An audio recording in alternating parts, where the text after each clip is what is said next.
Louvado seja nosso Senhor Jesus Cristo, que para sempre seja louvado. Mais um café católico expresso, mais uma meditação pela graça de Deus. Nesse tempo que nosso Senhor nos dá, que nosso Senhor nos concede, para meditarmos sobre a sua palavra, sobre as coisas da vida, a respeito do que nos leva sempre para Jesus, nosso Senhor, ou seja, nos leva para o céu. Estar próximo de Jesus é o que nos interessa, estar com Jesus é o que nos salva. E essas meditações, pela graça de Deus, é sempre para a glória do Senhor, para a edificação do povo de Deus. Muito bem. Eu resolvi pegar um texto da Escritura de um acontecimento que aconteceu comigo, com relação a algo que me chamou a atenção para meditar no meu trabalho. Eu primeiro vou ler o texto e depois fazer a meditação em cima do que me chamou a atenção. O texto é tirado do Evangelho de São Lucas, no capítulo 4, versículo 35 até o 41, que é a tempestade acalmada. Diz assim o texto. São Marcos, capítulo 4, versículo 35. Toda a perícope da tempestade acalmada. Diz assim o Evangelho. E disse-lhes, naquele dia, ao cair da tarde, passemos para a outra margem. Deixando a multidão, eles o levaram, do modo como estava no barco. E com ele havia outros barcos. Sobreveio então uma tempestade de vento e as ondas se jogavam para dentro do barco e o barco já estava se enchendo. Ele estava na popa, dormindo sobre o travesseiro. Eles o acordam e dizem: Mestre, não te importa que pereçamos? Levantando-se, ele conjurou severamente o vento e disse ao mar: Silêncio, quieto. Logo o vento serenou e houve grande bonança. Depois ele perguntou: Por que tendes medo? Ainda não tendes fé? Então ficaram com muito medo e diziam uns aos outros: Quem é este, a quem até o vento e o mar obedecem? Palavra da salvação, glória a vós, Senhor. Esse texto eu escolhi porque eu trabalho no hospital, e no hospital existem muitos pacientes, também nas enfermarias, mas também numa realidade que os pacientes ficam nos corredores do hospital, em macas e às vezes até em camas. E me chamou a atenção enquanto eu trabalho andando muito pelo hospital, e sempre quando eu olhava para os pacientes, olhava para eles dentro das enfermarias, o sofrimento que passavam nas macas, os acompanhantes cansados de tomarem conta, que é muito cansativo, eu ficava pensando, meu Deus, por que o Senhor permite, tamanho sofrimento? Por que o Senhor não cura, os enfermos? E me vinha isso no coração. Nós que cremos, de vez em quando nos vêm perguntas no coração, na alma, a respeito das realidades da vida, e sempre colocamos isso na oração diante de Deus. E eu acho que é uma pergunta que vem no coração de muita gente: por que o sofrimento humano? E me vindo essa pergunta, me veio também uma coisa que levou à meditação. Veja, a situação das pessoas sofrendo no hospital com o texto do Evangelho lido agora, é que levantou-se, sobreveio, versículo 37, sobreveio então uma tempestade de vento, e as ondas se jogavam para dentro do barco, e o barco já estava se enchendo.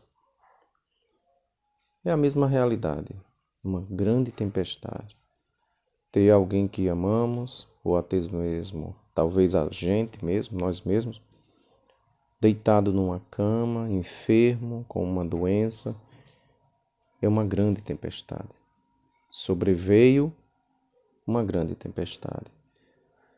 E aí eu pensando comigo, meu Senhor, se eu tivesse, né, a capacidade de curar as pessoas. Veja, quem de nós, se tivesse o poder de curar, se tivesse a capacidade de restabelecer a saúde, não entraria numa enfermaria, imporia as mãos sobre quem está doente e o tiraria da cama e mandaria para casa. Diga, vá para casa, o Senhor te cura. E a pessoa levantaria, agradeceria e ia para casa feliz, e você também ficaria feliz, eu também ficaria feliz de ver uma pessoa curada. E o coração se encheria de alegria e iria de cama em cama curando todo mundo. Né? Quem, não tendo o poder de curar, ao ver o sofrimento de uma pessoa, não daria esse remédio? E eu pensando, meu Deus, veja, eu não conheço a pessoa, passo pela frente da enfermaria, olho assim de longe, não conheço a pessoa, não a amo, não a conheço, não sei nada, mas me compadeço com a doença, com a situação da pessoa, né? E se tivesse o poder, curaria. Agora veja, nosso Senhor. O Senhor tem o poder de curar, pode restabelecer a pessoa naquele mesmo instante, mandá-la para casa. O Senhor a conhece infinitamente porque a criou.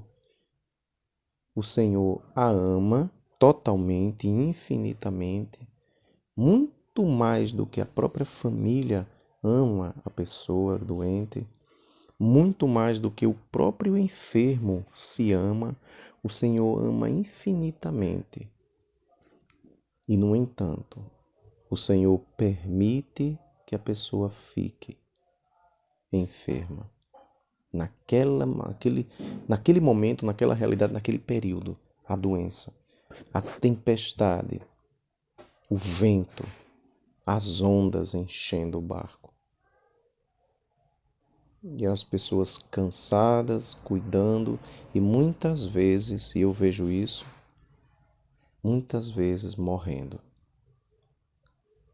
O Senhor tendo o poder, o Senhor muitas, e na sua grande maioria, o Senhor dá a saúde a muitos aos poucos, mas estamos falando aqui de um restabelecimento instantâneo, né? Uma cura milagrosa. Não é o comum, não é o que a gente vê. Então, se eu tivesse a capacidade de curar, veja que como é interessante. Não teria ninguém no hospital doente. Hospital vazio, só teria funcionários. E veja as consequências. Aos poucos, alguém na porta curando quem chega na porta e não deixa nem entrar. E tantos funcionários lá dentro sem fazer nada porque não há doentes. Qual é a primeira consequência lógica do governo? Demitir grande número de funcionários porque não estão produzindo, não estão trabalhando porque não tem doente dentro do hospital, porque alguém na porta está curando todo mundo. Meus irmãos, não sabemos os desígnios de Deus, a vontade de Deus. Nós não sabemos porque o Senhor, né? Nosso Senhor dorme com o travesseiro na barca.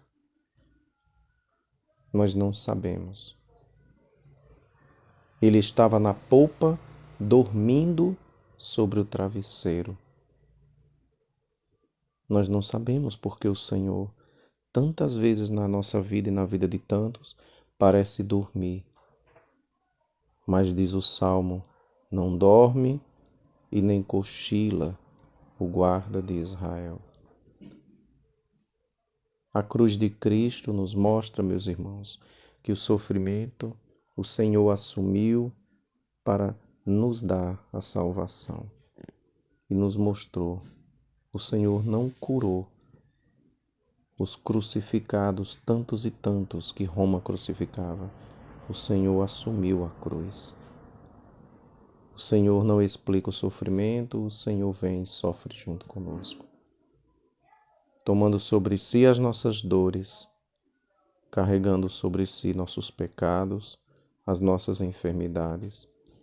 O castigo que nos dá a paz caiu sobre ele e pelas suas chagas nós somos curados.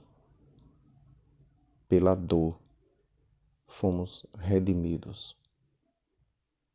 O Senhor nos ama muito, infinitamente muito, e por isso na vida nos permite passar pela cruz para ressuscitar. Se você está agitado, se você está inquieto no corredor do hospital, porque tem alguém que ama, que sofre, não perca a paz, não perca a esperança, não perca a fé. Santo Afonso de Ligório dizia que Deus não mora nos corações agitados. Deus quer que nós ofereçamos o sacrifício, os nossos sofrimentos nesta vida, mesmo sem entender. Santo Padre Pio dizia, reza e espera. Não te agites. A agitação é inútil. Deus é misericórdia e há de escutar a tua oração. Santo Padre Pio. Deus há de escutar. A agitação é inútil. Respira como o Senhor, tranquilo no travesseiro, tranquiliza teu coração, porque Deus está vendo o teu sofrimento. São Francisco Xavier, o grande missionário, também dizia, a minha incapacidade é grande, mas Deus é todo-poderoso. Deposito nele somente toda a minha confiança. Então, meus irmãos, coloquemos em Deus a nossa confiança quando na vida não entendermos os projetos, os desígnios, os projetos, aquilo que não entendemos na vida. Jesus nos ama e há de nos sustentar como um bom Simão Cirineu, o peso da nossa cruz. O Senhor veio para suportar o peso junto conosco e um dia ressuscitar para a vida eterna. Senhor Jesus Cristo, os apóstolos rezaram, Mestre, não te importas que pereçamos. Senhor, tu te importas que pereçamos. Tu te importas no momento que nós perecemos, tu te importas. Vem em nosso auxílio, Jesus, e nos dá a serenidade e a paz. A vós a graça, a honra e louvor para sempre. Amém. Até a próxima, meus irmãos. Que Deus os abençoe. Amém.